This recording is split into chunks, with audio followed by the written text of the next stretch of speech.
हरे कृष्णा। हमारे भागवत प्रभाव में आपका स्वागत है और आज हम चर्चा कर रहे हैं श्रीमद् भागवत के स्कंद 3 के अध्याय 26 में।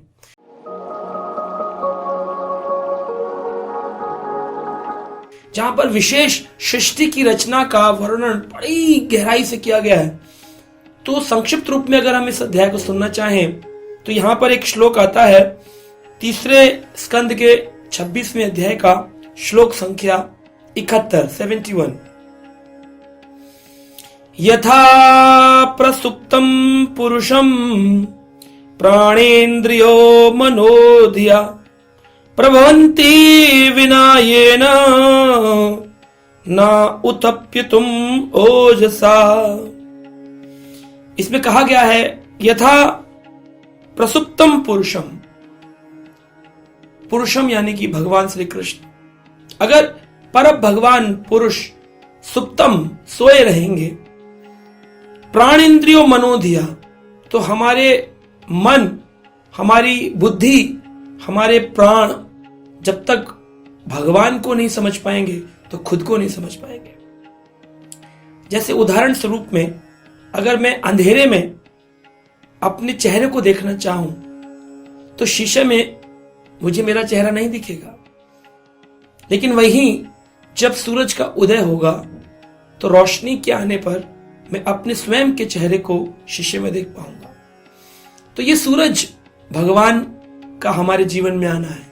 जब स्वयं श्री कृष्ण हमारे जीवन में उदय होते हैं, उनकी भक्ति का उदय होता है, उनकी भक्ति का प्रकाश आता है, तो हम अपने आप को भी समझ पाते हैं।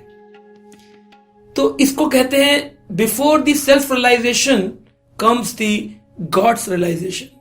जो व्यक्ति भगवान को नहीं समझा वो खुद को कैसे समझेगा। लोग आत्म साक्षात्कार करना चाहते हैं लेकिन भगवान को भूल करके। तो वो कपिल भगवान ने देवहूति माता को यह ज्ञान प्रदान किया कि हे माता, जब तक कोई व्यक्ति भगवान को जागृत नहीं कर लेता तब तक वो व्यक्ति अपने आप को नहीं समझ सकता। परवंती विना ये न उत्पयितुम ओजसा। ओजसा यानी कि अपनी शक्ति से, ओजस अपनी शक्ति, अपने ओजस से अपने को नहीं जान सकता है जब तक वो भगवान को जागृत नहीं कर सकता। न उत्पेतुम, तब तक वो अपने को उत्थित नहीं कर लेता है, जब तक वो भगवान को उत्तिष्ठ नहीं कर लेता अपने को नहीं जान सकता है। तो कपिल देव भगवान ने अपनी माता देवहूति को बताया कि सृष्टि की रचना विराट पुरुष से होती है। विराट पुरुष का मतलब क्या है? इस सृष्टि की रचना में 2 जगत है, एक ऊपर का जगत, एक नीचे का जगत। ऊपर है आध्यात्मिक जगत, नीचे है भौतिक जगत। तो ऊपर के जगत में भगवान श्री कृष्ण आराध्य वैकुंठ में रहते हैं और नीचे भौतिक जगत में हम सब जीवात्माएं रहती हैं। तो इसके बीच में मध्य में एक जो भाग है इसको कहते हैं कर्ण सागर। कर्ण सागर पे कर्णोदकशाही विष्णु विराजमान है, जिन्हें महाविष्णु स्वरूप भी माना जाता है। उन महाविष्णु, कर्णोदकशाही विष्णु की गर्भ में समस्त कोटि भौतिक संसार का रॉ मटेरियल छुपा है।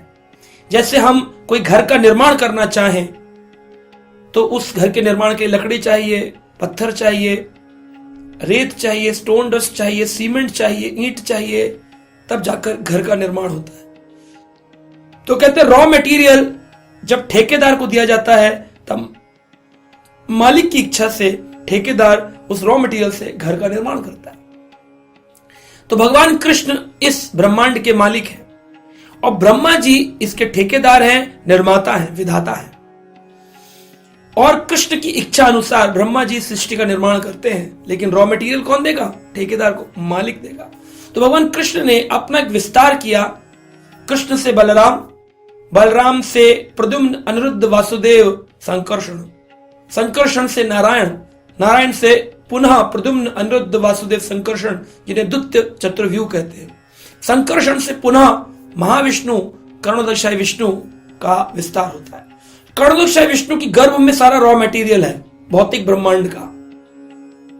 उसको प्रधान कहते हैं। जब तक वो गर्भ में है उसे प्रधान कहते हैं। जब वो प्रधान तत्व बाहर आता है, जैसे एक बच्चा जब गर्भ में होता है तो गर्भस्थ गर्भाशय कहते हैं। जब बाहर आता है तो शिशु होता है। तो वैसे ही गर्भ में है भगवान के तो प्रधान है, बाहर निकला तो महत तत्व कहलाता है। महत तत्व, कई बार लोग प्रश्न पूछते हैं महत तत्व क्या है। महत तत्व रॉ मटेरियल है, जो अंदर था प्रधान था, बाहर आया महत तत्व हो गया। जब ये बाहर आता है तो सृष्टि को, जैसे एक पुरुष स्त्री को गर्भणी बनाता है, वैसे ही भगवान की जो शक्ति है महत तत्व इस सृष्टि को इम्प्रेग्नेट करता है, उसको गर्भणी बनाता है। और इसकी गर्भ में अनेक अंडे उत्पन्न होते हैं। अंडे जैसे कि जिसे बुलबुले के समान शास्त्रों में बताया गया, अंडे के समान, बुलबुले के समान, अनेक अनेक अनेक। तो उस एक ब्रह्मांड को, उस अनेक ब्रह्मांडों में से एक ब्रह्मांड में हम रहते हैं। तो उसमें भगवान अपने पसीने के जल से आधा उसको भर के स्वेद जल से उसमें लेट जाते हैं, गर्भोदकशाही विष्णु बन के। और उनकी नाभि से एक कमल निकलता है जिसमें 14 लोक है, मध्य भाग में पृथ्वी है। हम सब जीवात्माओं को बनाया जाता है। लेकिन जीवात्मा बनती कैसे? सबसे पहले जो अहंकार तत्व है, ब्रह्मा जी को ये रॉ मटेरियल दिया जाता है, उस अहंकार तत्व से फिर वो सृष्टि की रचना करते हैं। अहंकार तत्व से, ये रॉ मटेरियल है, ये वो वाला अहंकार नहीं, अहंकार तत्व एक नाम है अहंकार। तो 25 तत्व मिलाकर के जीव का निर्माण किया जाता है। 25 तत्व क्या है? प्रथम है 5 स्थूल शरीर के हिस्से, जिसे भगवान कह सकते हैं। भगवान भूमि, भ से भूमि, ग से गगन, व से वायु, अ से अग्नि, न से नीर। जल, अग्नि, वायु, पृथ्वी, आकाश, 5 स्थूल शरीर, पंच तत्व से बना शरीरा। ये शरीर 5 तत्व से बना है। ये 5 तत्व, 5। अब 5 ज्ञान इंद्रियां जो ज्ञान देंगी हमको। एक बच्चा स्कूल जाता है, ज्ञान लेता है, 5 ज्ञान इंद्रियां हैं। बड़े से बड़ा आर्मी ऑफिसर, आईटी इंजीनियर, वकील, इन 5 ज्ञान इंद्रियों से ज्ञान लेता है। कौन? आंख, नाक, कान, जिह्वा, त्वचा। आंख से अच्छा बुरा, कान से गंदा संगीत से विहीन, त्वचा से स्पर्श से गर्म ठंडा, मोटा पतला, थिक थिन हम देख लेते हैं। जिह्वा से मीठा खट्टा कड़वा अनुभव करते हैं। सुगंध नाक से खुशबूदार दुर्गंध युक्त। 5 स्थूल शरीर तत्व हो गए, 5 ज्ञान इंद्रियां, 5 कर्म इंद्रियां। कर्म इंद्रिय क्या है? जिनसे हम कर्म करते हैं। वाणी, जिससे हम कर्म करते हैं। हाथ, जिससे हम कर्म करते हैं। पैर, जिससे हम कर्म करते हैं। हमारे जनेंद्रियां, जिनसे हम संतान उत्पत्ति करते हैं, मूत्र विसर्जन करते हैं। मल त्यागने का द्वार, गुदा द्वार। ये 5 कर्म इंद्रियां जिससे हम कर्म करते हैं। हाथ से हम सब्जी काटते हैं, लैपटॉप चलाते हैं, कार चलाते हैं, ये कर्म इंद्रिय। पैर से हम वॉक पर जाते हैं, मंदिर जाते हैं, कहीं भी पिकनिक पर जाते हैं, यात्रा पे जाते हैं, फॉरेन ट्रैवल करते हैं, एयरपोर्ट जाते हैं, ट्रेन जाते हैं, पैर कर्म। वाणी से अच्छा बुरा गंदा बिना बोले काम नहीं चलता है, वाणी का इस्तेमाल। जनेंद्रियों का इस्तेमाल मूत्र विसर्जन करने के लिए, जो हम पीते हैं, एक्सक्रीशन होता है हमारे जेनेटल्स से, संतान उत्पत्ति होती है। और हमारे गुदा द्वार से, मल त्यागने के द्वार से हम जो खाते हैं उसका वेस्ट प्रोडक्ट निकलता है, कर्म। तो 5 स्थूल शरीर, 5 तत्व, 5 ज्ञानेंद्रियां, 5 कर्म इंद्रियां।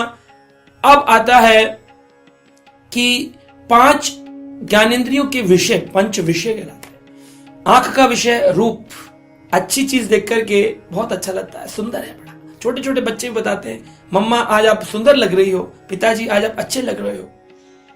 कान, बच्चे को भी पता, शोर मत करो मेरे कान में, शोर क्या है? विषय सुनना, आंख का रूप, सुगंध, गंध इसका विषय है। जिह्वा का स्वाद, त्वचा का स्पर्श, ये विषय, 5 विषय। तो 5 ज्ञानेंद्रियां, 5 कर्म इंद्रियां, 5 स्थूल तत्व, 5 विषय, बन गए 20। अब मन, बुद्धि, अहंकार, ये सूक्ष्म शरीर। मन, बुद्धि, अहंकार, माइंड, इंटेलिजेंस, फॉल्स ईगो। चौथा है 3 प्रकार के गुण, 3 गुणों की रस्सी, चेतना को कवर करती है। तो चेतना, इस 3 गुणों की रस्सी से हम बद्ध हैं, नित्यबद्ध हैं। तो कितने हो गए? 20 और 3 23, और 3 गुणों की रस्सी चेतना को बांधती है 24, और 25वां है काल, समय। समय, महाभारत सीरियल हम टीवी में देखते थे, आता था पहले, मैं काल हूं।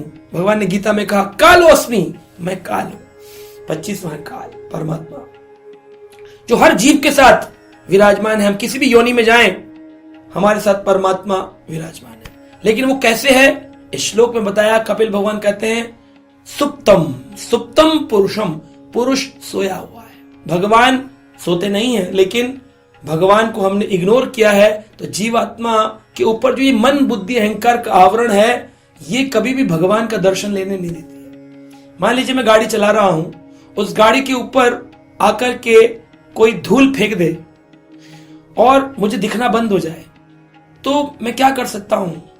मैं किसी व्यक्ति को पुकारूंगा, मेरी गाड़ी के दरवाजे लॉक हैं, मैं उतर नहीं सकता हूं, क्या आप मेरी गाड़ी साफ कर देंगे ताकि मैं विंड स्क्रीन पर देख सकूं कि मुझे सामने कौन सी रोड पर जाना है?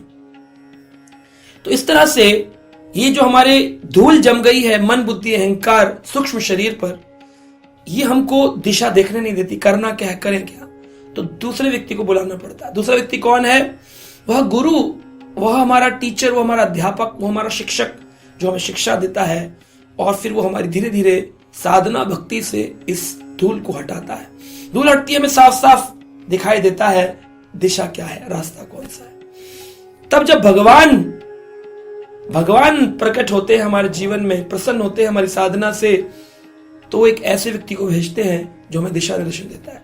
यानी कि हृदय में बैठे परमात्मा चित्त गुरु हमारे जीवन में एक गुरु को भेजते हैं, क्योंकि चित्त गुरु को इच्छा है कि हमारे जीवन में एक गुरु आए, और फिर गुरु की इच्छा है हमारे जीवन में भगवान आए। यानी कि भगवान की इच्छा से गुरु मिलते हैं, और फिर गुरु की इच्छा से भगवान मिलते हैं। तो इस सृष्टि की रचना में, इस अध्याय में बड़े गहराई के विषयों को बताया है। शिव की उत्पत्ति, ब्रह्मा की उत्पत्ति, अहंकार की उत्पत्ति, भूमि की उत्पत्ति, गगन की उत्पत्ति, अग्नि की उत्पत्ति कैसे हुई, गंध की उत्पत्ति, सुगंध की उत्पत्ति, इस संसार में दुर्गंध की उत्पत्ति, स्पर्श की उत्पत्ति, रूप की उत्पत्ति, सुंदरता की उत्पत्ति, इस सारा उत्पत्ति क्रम इस अध्याय के अंदर वर्णन कपिल देव भगवान ने अपनी माता देवहूति को किया।